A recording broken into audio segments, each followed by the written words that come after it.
உனக்கு நேரம் சரியில்லைன்னா சின்னவன் மாணிக்கவேல் ராயன்ட்ட பேசணும்.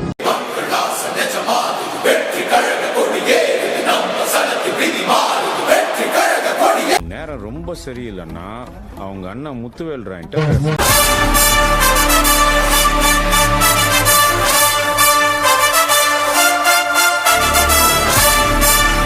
பிறந்த நேரமே சரியில்லைன்னா அவங்க அண்ணன் காத்தவராயன்ட்ட பேசணும்.